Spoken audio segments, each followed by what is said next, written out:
you've talked to President Trump. What does he think about AI? Do you think Mark Zuckerberg actually believes in superintelligence, or do you just think he's saying that as a recruiting tactic? I think he believes he's super intelligent. It sounds a lot like Alexa. Is it going to feel a lot different than Alexa? So we used to try to just say like, hey, this AGI thing is coming. It might be a really big deal. It might be really important. You all should pay attention. No one cared. One of the strangest things of the job is the amount of things that can go wrong by like 11 o'clock on a Monday morning. It's just an astonishing diversity of stuff. And so it's like, okay, Zuckerberg is doing some new insane thing. What's next? Yeah. Like, Okay, I want to gossip for just 1 minute more. Yeah. Do you Only think, one? Do you think Mark We're here for a lot of that. We can do more gossip. Do you think Mark Zuckerberg actually believes in superintelligence, or do you just think he's saying that as a recruiting tactic? I think he believes he's super intelligent.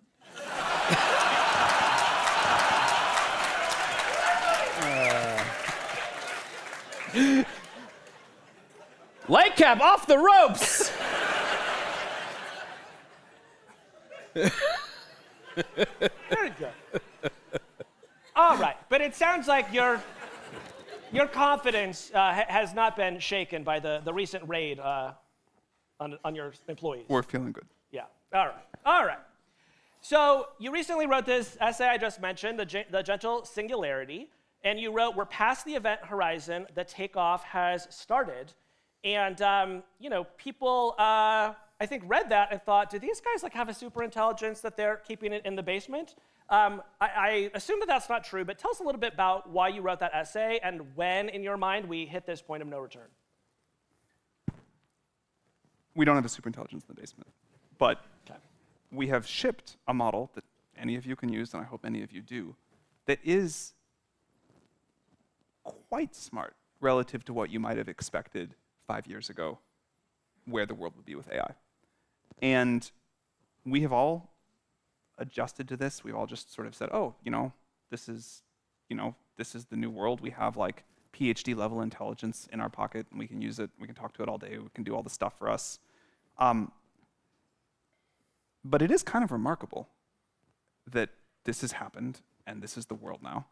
And when you are like living through moving history, you adapt so quickly that I think it's hard to get the perspective of like, man, 5 years ago, most of the experts made fun of anyone who said AGI might be even a plausible thing to work towards, and now here we are with this this thing that has come quite a long way that we can use in all these ways.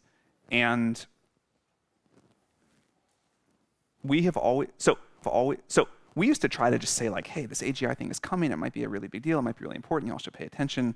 No one cared. No one cared. And we shipped the product, and then people cared.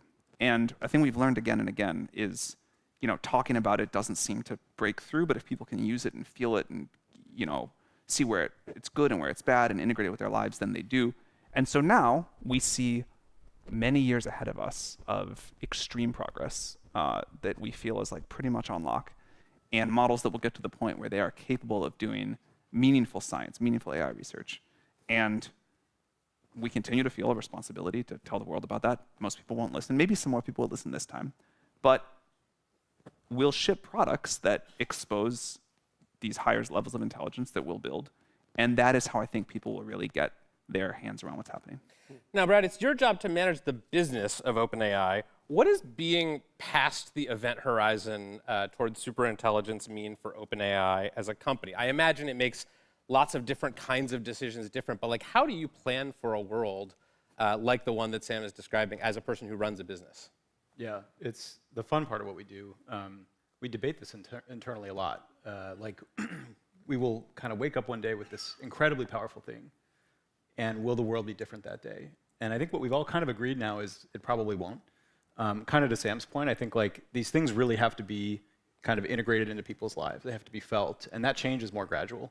And so we work really closely with companies, and as much as we do with users, to figure out what that process will look like. I do think businesses will look very different in the future. So my kind of personal metric for what kind of business in the superintelligence age means is you've got one person who has a lot of agency and a lot of willpower who has the capacity to start a company that can do billions of dollars in revenue.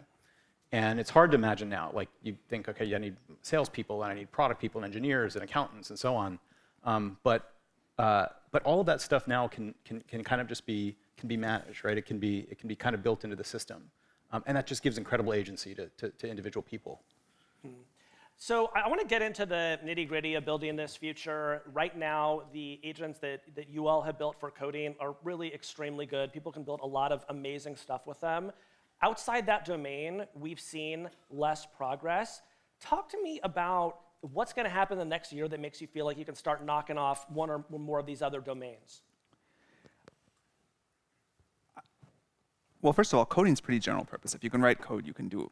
A system that can write code, just like a person that can write code, can make a lot of other things happen. But we are beginning to see scientists be much more productive with this. We're seeing companies like really change a lot of their workflows. The thing, though, that I am excited for, most of the way people use AI today is sort of like send a request, get a response. You send ChatGPT a request, it might think for a second, it might not, it sends you something back. You are in one of those like vibe coding things and you do something and you get something back. I think I'm very excited for a world where each of us has a copy of O3 or many copies of O3 that are just constantly running, constantly trying to like say, oh, I see this happening, now this, and I'm reading Slack and I'm reading email and I see this and this and this, and you asked about this yesterday, here's a new idea. And starts to just, we have this like team of agents, assistants, companions, whatever you want to call them, that are doing stuff in the background all of the time. And that I think will really transform what people can do and how we work, and kind of maybe to some extent how we just sort of like live our lives. So I use O3 all the time. It is helpful to me as a journalist. It can fact check stuff for me. It can edit stuff for me.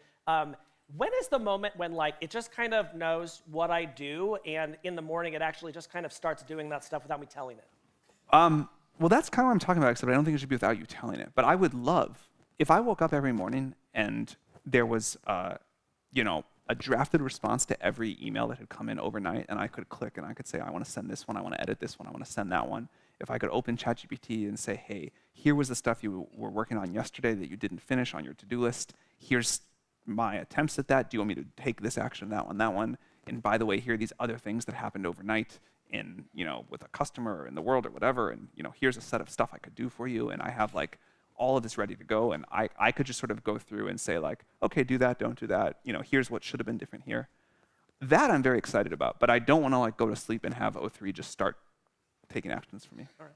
I use O3 a lot too, and I find it very useful. The thing I will say is that it lies. It like more than previous models, I feel like it is a crafty, shifty assistant that will just once in a while make stuff up. And actually, it seems like how the hallucination rates on these newer models are staying about the same, or maybe even getting worse. So do you have a theory on why that might be?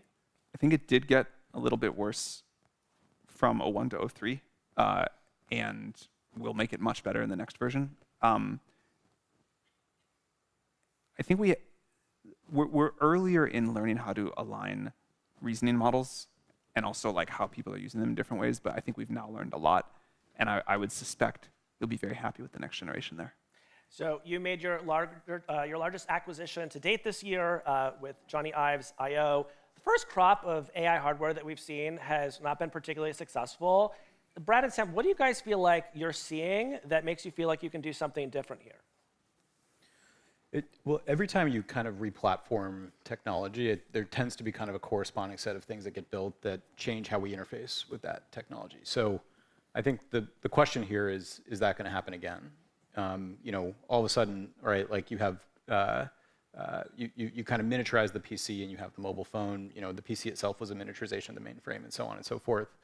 I think this one has a different direction. I think this one is really going to be about this very kind of aware, very contextual, almost companion-like system that is going to be less about kind of like a dependency on a screen. I think there's a place for a screen in that world, but it's going to be really about an awareness of kind of the ambient environment. What's going on? Sam mentioned the kind of trivial example of like something that is looking at your email. You can build something that's really bad that does that today, but to get to the version of that that's like transcendently good, there's a ton of context and a ton of awareness that you have to have of like what each situational thing is that helps you craft exactly the right response.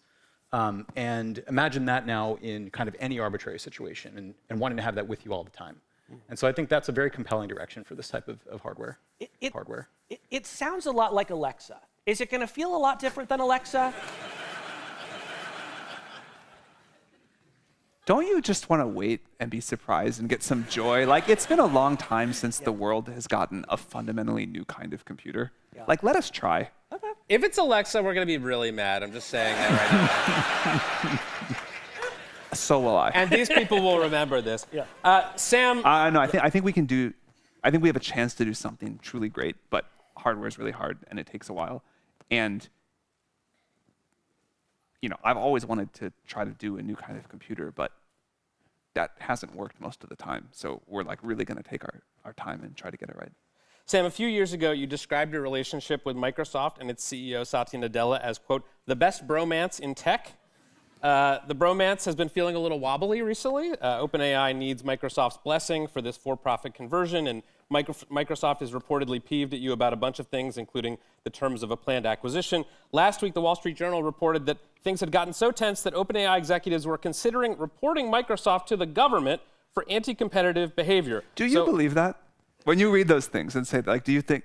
Are you saying it's not You know what true? I always think when I read that? I hope I get to ask Sam Altman about it. So what is going on, and are you caught in a bad bromance? I had a super nice call with Satya yesterday about many topics, including our hopefully very long and productive future working together. And obviously, in any deep partnership, there are points of tension, and we've certainly had those. But on the whole, it's been like really wonderfully good for both companies. We're both ambitious companies, so we do find some flashpoints. But I would expect that it is something that we find like deep value in for both sides for a very long time to come. And in a world where I do read these articles sometimes, like OpenAI and Microsoft about to collapse, and this, that, and then like my calls are like, how do we figure out what the next decade together looks like? And it doesn't. Again, not to pretend like there's no tension, there is, but there's like so much good stuff there, and I think there's like such a long horizon. That's what we in the business call a non-denial denial. I don't know. Just kidding.